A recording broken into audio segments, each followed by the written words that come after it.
आज मैं आपको यूपीएससी प्रीलिम्स पेपर फर्स्ट के कंप्लीट सिलेबस के बारे में बताऊंगी। यूपीएससी में प्रीलिम्स में 2 पेपर्स होते हैं, जीएस पेपर 1 और जीएस पेपर 2। चलो स्टार्ट करते हैं सिलेबस। हमने ये यूपीएससी प्रीलिम्स सिलेबस स्टार्ट किया है आईएएस एग्ज़ाम के लिए। Okay guys, 2023 general studies paper first. जो हमारा पेपर फर्स्ट में आएगा वो क्या क्या है?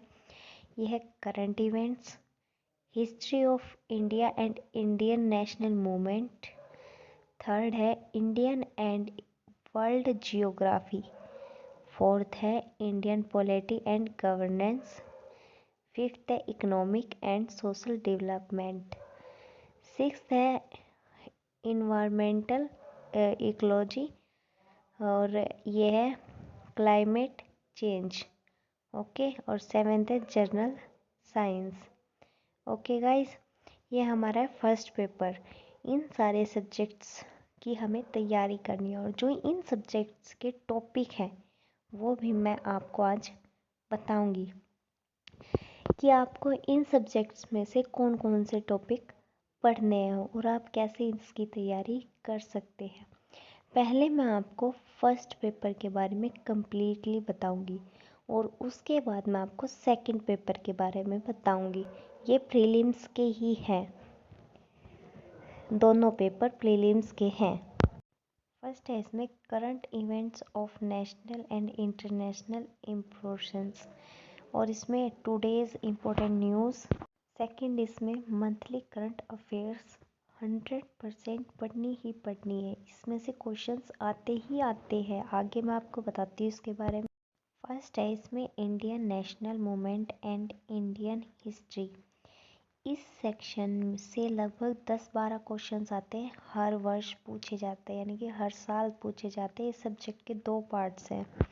Part 1 history of India, part second Indian national movement. ठीक है, इसके बारे में मैं आपको बताती हूँ। गाइस, ये है हिस्ट्री ऑफ इंडिया। सब्जेक्ट में ancient history, medieval history and modern history के टॉपिक्स हैं। मॉडर्न हिस्ट्री में इंडियन नेशनल मूवमेंट से जुड़े टॉपिक्स पर ज़्यादा ध्यान देना होगा आपको और विद्यार्थियों को इंडियन नेशनल मूवमेंट बहुविस्तृत रूप में पढ़ना चाहिए क्योंकि अधिकांश सवाल इसी टॉपिक से आते हैं। यानी कि जो आपके ये इंडियन नेशनल मूवमेंट का जो टॉपिक है इसे आपको ज़रूर ध्यान से पढ़ना चाहिए। इस टॉपिक से हर साल क्वेश्चंस आते ही आते हैं। गाइस, वीडियो थोड़ा लंबा हो जाएगा लेकिन कंप्लीट देखिएगा। मैं आज आपको इसमें प्रीलिम्स के पेपर फर्स्ट के बारे में कंप्लीट जानकारी बताऊंगी। आगे देखते हैं इसके बारे में। नेक्स्ट है एंशिएंट हिस्ट्री से 4 से 6 क्वेश्चन पूछे जा सकते हैं, यानी कि 4 से 6 क्वेश्चन इस हिस्ट्री से पूछे जा सकते हैं। इसमें क्या क्या होता है? प्राचीन सभ्यताएं आती हैं, वैदिक काल आता है, बौद्ध तथा जैन धर्म की विशेषताएं आती हैं, मंदिर निर्माण का, एग्रीकल्चर आता है और प्राचीन काल में दक्षिण भारत के राज्य आते हैं, मौर्य वंश, गुप्त वंश, प्रतिहार, चोल, चेरा, पांड्य साम्राज्य, संगम, लेक्चर इत्यादि बहुत ही इम्पोर्टेंट हैं। यानी कि जो ये एनिएंट हिस्ट्री है इसमें ये कुछ टॉपिक्स है जो बहुत ही इम्पोर्टेंट है। इसको मतलब हमें पढ़ना ही पढ़ना चाहिए। जो हमारी ये है प्राचीन सभ्यताएं हैं, इसकी हमें बुक मिलती है, वो आप परचेज कर सकते हैं बुक डिपो से। ओके गाइस, तो हमें ये कुछ टॉपिक्स कंप्लीट करने होंगे। नेक्स्ट टॉपिक आ जाता है इसमें मेडिवल हिस्ट्री से 2-4 क्वेश्चन तक आ सकते हैं, यानी कि इसमें 2-4 क्वेश्चन आ सकते हैं मेडिवल हिस्ट्री से। इसमें क्या क्या टॉपिक्स है? दिल्ली सल्यूट पीरियड, मुगल काल, अकबर के शासन के बारे में आ जाएगा। यानी कि इसमें जो हिस्ट्री है, पुराने वंश हैं, शासक हैं, आंदोलन वगैरह हुए थे, जो युद्ध हुए थे, ये सारी चीज़ें इसमें आएंगी। प्रमुख शासकों के प्रशासन के बारे में आ जाएगा, प्रमुख युद्ध आ जाएंगे, राजस्थान के शासक आ जाएंगे और ये जो कुछ इम्पोर्टेंट्स है यह सब भी इम्पोर्टेंट है, यानी कि ये सारी चीज़ें इम्पोर्टेंट्स हैं। ये है यूरोपियन शक्तियों का भारत आगमन तथा इनके बीच संघर्ष, यानी कि जो इनके बीच संघर्ष हुआ था उसके बारे में आ जाएगा। यानी कि हमें भी मेडिवल हिस्ट्री पढ़नी चाहिए। जो स्टूडेंट्स मॉडर्न हिस्ट्री के लिए हैं उन्हें मुगल साम्राज्य के पतन के बारे में, भारत में कंपनी शासन का उदय, 1857 के संघर्ष के कारण संघर्ष के नेता, 1857 के बाद कंपनी का शासन और बदलाव, कांग्रेस पार्टी के गठन से जुड़े तथ्य, सामाजिक आंदोलन तथा उनसे जुड़े लीडर्स इत्यादि इम्पोर्टेंट हैं। यानी कि जो ये दिए हुए हैं इसमें पतन, शासन का उदय, संघर्ष और कंपनी का शासन और बदलाव, जुड़े हुए तथ्य, गठन, पार्टी, ये सारी जो हमारी चीज़ें हैं, लीडर्स हैं, ये सारे इम्पोर्टेंट है मॉडर्न हिस्ट्री में। तो हमें ये पढ़ने चाहिए क्योंकि इसमें से क्वेश्चंस पूछे जा सकते हैं। और वही बात है कि अगर हमें प्रीलिम्स क्लियर करना है तो कुछ ना कुछ तो पढ़ना पड़ेगा ज़रूर। ये तो यानी कि हम बिना पढ़े चले गए और हमने अटेम्प्ट दिया और हमारा क्लियर हो गया, ये तो बिल्कुल भी होगा नहीं। ठीक है, सो हमें ये तो पढ़ना ही पड़ेगा। तो गाइस आप इसको 2 मंथ्स अगर कंटिन्यू पढ़ोगे तो आप क्लियर कर सकते। नेक्स्ट है हमारा इंडियन नेशनल मूवमेंट। इवेंट्स की टाइमलाइन अवश्य पढ़नी चाहिए ताकि इवेंट्स का साधारण ज्ञान हो सके। यानी कि जो टाइमलाइंस हैं इनकी हेडलाइन जो होती है वो हमें अवश्य पढ़नी चाहिए ताकि जो हमारा ज्ञान है, जो मतलब मेन बातें हैं वो हमें अपडेट होती रहे। राष्ट्रीय स्तर के आंदोलनों जैसे असहयोग आंदोलन, भारत छोड़ो आंदोलन इत्यादि को बहुत ही विस्तार रूप से पढ़ना चाहिए। महात्मा गांधी तथा जवाहरलाल नेहरू से जुड़ा हुआ हर एक तथ्य याद कर लेना चाहिए। कांग्रेस के अधिवेशन तथा उनकी अध्यक्षता बहुत ही इम्पोर्टेंट है। यानी कि जो कांग्रेस है उसकी अधिवेशन, उसकी अध्यक्षता ये ज़रूर इम्पोर्टेंट है। ये मतलब आते हैं इनमें से क्वेश्चन, सो हमें ये भी करना होगा। इतिहास को कहानी की तरह पढ़ने से याद करना आसान हो जाता है। अगर हम हिस्ट्री को एक कहानी की तरह पढ़ेंगे तो वो हमें ज़रूर याद हो जाएगी क्योंकि हमें कहानी भी तो याद हो जाती है इसलिए। चलो आगे करते हैं। Geography of India and world, physical social economy geography, ये हमारा नेक्स्ट सब्जेक्ट है। ओके, इसमें क्या है, physical social economy geography of India and the world का मतलब है कि जियोग्राफी से जुड़े हुए हर आयाम इम्पोर्टेंट है। यानी कि हर एक चीज़ इम्पोर्टेंट है जियोग्राफी से जो जुड़ी हुई है। इस सेशन से लगभग 15 क्वेश्चन तक आ सकते हैं। आईएएस प्रीलिम्स परीक्षा में भारतीय भूगोल से काफ़ी प्रश्न पूछे जाते हैं। यानी कि जो भारत की भूगोल है उससे अधिकतर क्वेश्चन पूछे जाते हैं तथा यह विषय थोड़ा साइंटिफिक भी है, इसलिए इसको समझने में कठिनाई होती है। यानी कि थोड़ी डिफ़िकल्ट तो होती है, चाहे हम जिस लाइन में चले जाए, सो हमें थोड़ी डिफ़िकल्टी तो सहन करनी ही पड़ती है। इस सेशन में वे सभी टॉपिक्स इम्पोर्टेंट हैं जो कि भारत देश के लिए किसी भी दृष्टि से इम्पोर्टेंट है। यानी कि जो भारत के लिए इम्पोर्टेंट है ना, यानी कि कोई भी टॉपिक लगा लो, या वो लड़ाई हो या वो हिस्ट्री हो, कोई भी टॉपिक हो, ये सभी चीज़ें इम्पोर्टेंट हैं। नेक्स्ट हमें बताते हैं इसमें, जैसे हिमालय और अन्य पर्वत, भारत की नदियाँ, इंडियन मानसून सिस्टम, जो हमारा मानसून का सिस्टम होता है वो, खनिज संपदा, डेमोग्राफी यानी पॉपुलेशन के डाटा, यानी कि हमारी जनसंख्या कितनी है, कितनी अधिक हुई है या कितनी कम हुई है, इन सभी चीज़ों के बारे में हमें पता होना चाहिए। भारत में बसे अलग अलग ट्रिब्यूल्स इत्यादि। इस सेशन में फिजिकल जियोग्राफी के फंडामेंटल्स समझना बहुत ही आवश्यक है। साथ ही साथ में आगे जो ये कुछ इम्पोर्टेंट्स है वो भी समझना बहुत ज़रूरी है। ये फंडामेंटल्स जो होते हैं ये बहुत ही इम्पोर्टेंट चीज़ है, इसको हम समझते हैं कि हमें कैसे कैसे इसको मतलब याद करना है, या मतलब रटना नहीं है इसको, एक कहानी की तरह याद करो या फिर कविता की तरह याद करो, जिस मर्जी तरीके से याद करो। ओके, आगे हम बताते हैं इसमें। साथ ही साथ यानी कि जो वर्ल्ड इम्पोर्टेंस वाटर करंट्स है ये भी हमें पढ़नी होगी। सेफ्रिसिक्स ओशन बिल्ट मिड एटलिट राइडिंग प्रमुख commercial and industrial areas important ports. ये हमारे इम्पोर्टेंट पोर्ट्स, एक्सपोर्टर्स, प्रोडक्ट्स इत्यादि सभी पढ़ने जरूरी है। चाहो तो आप इनका स्क्रीनशॉट भी ले सकते हैं। Indian polity and governor constitution political system Panchayati Raj public policy, ये हमें पढ़नी बहुत ज़रूरी है। इस सेशन से कम लगभग 15-20 10-15 क्वेश्चंस आ जाते हैं। आईएएस प्रीलिम्स में जो क्वेश्चंस है वो 10-15 आ जाते हैं। ओके, जो ये पंचायती राज है या पॉलिटिकल सिस्टम है, राइट्स इश्यूज है एक्सेट्रा, इसका अर्थ है कि यह सेक्शन आपसे कॉन्स्टिट्यूशन ऑफ इंडिया की पूरी जानकारी होने की अपेक्षा रखता है।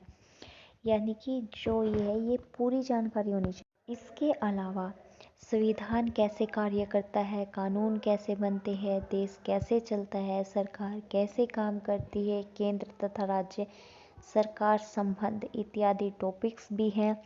और सबसे इम्पोर्टेंट बात, सिलेबस में पंचायती राज अलग से लिखा हुआ है। भाई पंचायती राज हमें पढ़नी ही पढ़नी है, इसका चाहे तुम रट्टा मारो या लिखो, इसको कैसे भी करो। अगर आपको पेपर क्लियर करना है पंचायती राज पढ़नी जरूरी है। नेक्स्ट, पंचायती राज हमें पढ़नी जरूरी होती है, इसलिए पंचायती राज से जुड़ी हुई कम्युनिटीज़ तथा उनकी रिकमेंडेशन को अच्छी तरह से तैयार कर ले।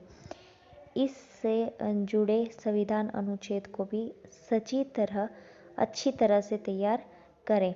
यानी कि जो पंचायती राज से जुड़े हुए कुछ अनुच्छेद है, इसको भी बहुत अच्छी तरह से याद कर ले, रट लो या कुछ भी कर लो, लेकिन पंचायती राज कंप्लीट करनी ही करनी है। नेक्स्ट है पब्लिक पॉलिसी, से तात्पर्य है कि सरकार की विभिन्न विषयों के लिए क्या पॉलिसी है तथा इसके कार्यान्वयन के लिए क्या क्या प्रोग्राम सरकार ने लागू किए हैं। यानी कि इस पब्लिक पॉलिसी के लिए क्या क्या नियम लागू किए गए हैं, ये तो करना ही है। नेक्स्ट, राइट्स इशू से तात्पर्य है कि भारत के नागरिकों को मिलने वाले अधिकार तथा उनसे जुड़े हुए मुद्दे, जैसे आधार तथा right of privacy etcetera, fundamental right से जुड़े महत्वपूर्ण सुप्रीम कोर्ट और डिसीजन भी इम्पोर्टेंट हैं। यानी कि डिसीजन भी इम्पोर्टेंट हैं इसके, इसलिए हमें ये सभी राइट्स याद करने हैं, इनकी डिसीजंस याद करने हैं ज़रूर। आगे चलते हैं। Economy and social development, sustainable development, poverty include और है इसमें सोशल सेक्टर इन्विटेशंस। इस सेशन में हर एक टॉपिक बहुत ही महत्वपूर्ण है। इकोनॉमी एंड सोशल डेवलपमेंट का मतलब है कि भारत का इकोनॉमिक डेवलपमेंट कैसे हुआ है, यानी कि भारत का जो आर्थिक स्थिति है वो कैसे डेवलप हुई है तथा उसका सामाजिक विकास यानी सोशल डेवलपमेंट पर क्या असर पड़ा है। ठीक है, और यह सब्स्टिट्यूशन डेवलपमेंट का बेसिक कंसेप्ट बहुत ही इम्पोर्टेंट है, ये पढ़ना ज़रूरी है। कई बार इसकी जो डेफिनेशन है वो एग्ज़ाम में पूछी गई है। इसके साथ साथ विषय में सस्टेनेबल डेवलपमेंट से जुड़े इम्पोर्टेंट इवेंट्स का खास ध्यान रखा जाना चाहिए। यानी कि खास ध्यान रखना चाहिए कि जो इवेंट्स है इस डेवलपमेंट के, वो मतलब कैसे कैसे होते हैं, क्या क्या इवेंट्स होते हैं, ये ज़रूर हमें पढ़ना चाहिए। और पॉवर्टी का अर्थ है कि भारत का विशेष में पॉवर्टी की परिकल्पना क्या है तथा इससे जुड़ी पॉवर्टी लाइन की डेफिनेशन इत्यादि क्या है। यानी कि जो इनकी डेफिनेशंस हैं, इनकी लाइन है, इनसे जुड़ी हुई कोई भी बात है वो हमें नहीं छोड़नी है, वो हमें सब याद करनी है। आगे चलते हैं। इल्यूशन एक नया कंसेप्ट है। इसका अर्थ है इकोनॉमिक तथा सोशल इनोवेशन दोनों से है। भारत सरकार फाइनेंशियल तथा सोशल इनोवेशन के लिए जो स्कीम्स चला रही है उनके बारे में पूरी जानकारी रखनी चाहिए। यानी कि जो भारत सरकार स्कीम्स चला रही है उनकी हमें पूरी जानकारी होनी चाहिए। डेमोग्राफिक्स में पॉपुलेशन तथा उससे जुड़े बहुत से आंकड़े जैसे employment rate, participation of women in workforce, मैग्नीशियन डाटा, चाइल्ड सेक्स रेशो इत्यादि इम्पोर्टेंट हैं। यानी कि जो ये टॉपिक्स हैं ये बहुत बहुत बहुत ही इम्पोर्टेंट है। सो मैंने जैसे जैसे सिलेबस बताया वैसे वैसे करते रहिए। नेक्स्ट है सोशल सेक्टर इन्वेस्टीज में केंद्र सरकार या किसी राज्य सरकार द्वारा चलाई जा रही योजनाएं तैयार करनी चाहिए। इस टॉपिक को करंट अफेयर से जोड़कर पढ़ना चाहिए, जैसे न्यूज़पेपर तथा मंथली करंट अफेयर्स मैगजीन इसके लिए सही माध्यम है। इस सेशन से लगभग 15-20 क्वेश्चंस आ जाते हैं, इसलिए हमें यह करना इम्पोर्टेंट है। आगे चलते हैं। फिफ्थ सब्जेक्ट है हमारा general issues on environmental ecology, biodiversity and climate changes. इस सेशन में environment science, ecology, biodiversity and climate change से सवाल पूछे जाते हैं। हाल की आईएएस प्रीलिम्स परीक्षा में इस सेशन से काफ़ी सवाल पूछे गए थे। यानी कि जो पीछे क्वेश्चन पेपर थे इसमें से क्वेश्चन पूछे जा चुके हैं। टेक्स्ट बुक्स ना होने के कारण इस सेशन को तैयार करना थोड़ा कठिन है, क्योंकि बहुत सारे स्कोर से ये तैयार करना पड़ता है। इसमें principles of environment and ecology, concepts in biodiversity, climate change phenomena in detail इत्यादि पढ़ने चाहिए। आगे बताते हैं। इनकी तैयारी हमें ज़रूर करनी चाहिए। गाइस थोड़ा लंबी वीडियो है, ध्यान से देख। साथ ही साथ biodiversity hotspots, institute execute conversation, concepts of global warming तथा अन्य जुड़े हुए कंसेप्ट्स तैयार करने चाहिए। विशेष स्तर पर आयोजित यूएनएफसीसी की समिट्स, आईपीसीसी की reports, India state of forest report, NITI Aayog की इन्वायरमेंट तथा क्लाइमेट चेंज से जुड़ी हुई रिपोर्ट्स पढ़ना अनिवार्य है। इस सेशन में लगभग 10 क्वेश्चंस तक आ सकते हैं, इसलिए इसे छोड़ा नहीं जा सकता। यानी कि जो ये मैंने बताई है समिट्स, रिपोर्ट्स, ये क्लाइमेट चेंज, ये इम्पोर्टेंट है बहुत। नेक्स्ट सब्जेक्ट है हमारा journal science. Journal science session में टेक्नोलॉजी पार्ट नहीं लिखा हुआ है, परंतु इससे प्रश्न पूछे जाते हैं। यूपीएससी टेक्नोलॉजी से जुड़े प्रश्न को करंट इवेंट्स की तरह ट्रीट करता है। इस सेशन से लगभग 8 क्वेश्चंस तक पूछे जाते हैं। इस सेशन को तैयार करने के लिए फिजिक्स, केमिस्ट्री, बायोलॉजी का क्लास 10th तक का ज्ञान ही पर्याप्त है। साथ ही साथ न्यूक्लियर एनर्जी तथा रिन्यूएबल एनर्जी से जुड़े हुए तथ्य भी तैयार करने चाहिए। गाइस ये मैं आपको कुछ इम्पोर्टेंट चीज़ें मैंने बताई है, ये हमें करना ज़रूरी है। आप प्लीज़ इसको तैयार करिए। आप या स्क्रीनशॉट ले लीजिए या एक नोटबुक पेन लेके बैठे साथ में जो रिटर्न कर ले। इस सेशन में लेटेस्ट टेक्नोलॉजी डेवलपमेंट्स को भी तैयार करना चाहिए। इस सेशन में नए नए इन्वेंटरीज तथा इन्वेंटरीज भी तैयार करने चाहिए तथा वे किस बेसिक प्रिंसिपल पर कार्य करते हैं यह भी तैयार करना बहुत ही आवश्यक है। यानी कि वो कैसे कार्य करते हैं, कैसे नहीं करते हैं, ये हमें प्रिंसिपल्स जानने बहुत अनिवार्य हैं। जनरल स्टडीज़ पेपर फर्स्ट में राष्ट्रीय सुरक्षा से जुड़े हुए टॉपिक्स भी पूछे जाते हैं। जैसे कि भारत के मिसाइल कार्यक्रम के बारे में, विभिन्न मिसाइल्स की तकनीक तथा मारक क्षमता के बारे में प्रश्न पूछे जाते हैं। आगे चलते हैं गाइस, मैंने आपको पेपर फर्स्ट के बारे में कंप्लीट डिटेल्स दे दी है प्रीलिम्स की। पेपर सेकंड की कुछ बेसिक डिटेल्स मैं आपको दे रही हूँ। IAS prelims general studies second से लोकप्रिय रूप से आईएएस सीएसएटी कहा जाता है, केवल क्वालिफाइंग होता है तथा इसके नंबर आईएएस प्रीलिम्स की मेरिट लिस्ट में नहीं जुड़ते। ध्यान रखना, नहीं जुड़ते इसके मेरिट लिस्ट में नंबर, परंतु इसे पास करना भी बहुत ज़रूरी है। 200 नंबर के इस पेपर को पास करने के लिए 66 नंबर यानी कि 33% नंबर लाने होते हैं। यानी कि सिर्फ ये क्लियर करना होता है, इसका कोई मैटर नहीं करता, ये मेरिट लिस्ट में इसके नंबर्स नहीं जुड़ते हैं। ओके गाइस, ये सिर्फ क्लियर करना होता है, ठीक है। सो मैंने आपकी ये बेसिक इन्फॉर्मेशंस दी है प्रीलिम्स सेकंड पेपर की, और मैं नेक्स्ट वीडियो बनाऊंगी इसी टॉपिक के ऊपर। प्रीलिम्स के सेकंड सब्जेक्ट्स मैं आपको बताऊंगी और उसके अंदर के भी टॉपिक्स मैं आपको बताऊंगी, जैसे कि मैंने आपको प्रीलिम्स फर्स्ट पेपर के बारे में सभी टॉपिक्स कवर करवाए हैं। ओके गाइज, तो आप हमारी ये सेकंड वीडियो देखने के लिए प्लीज़ हमारा चैनल सब्सक्राइब ज़रूर करिए। Thank you.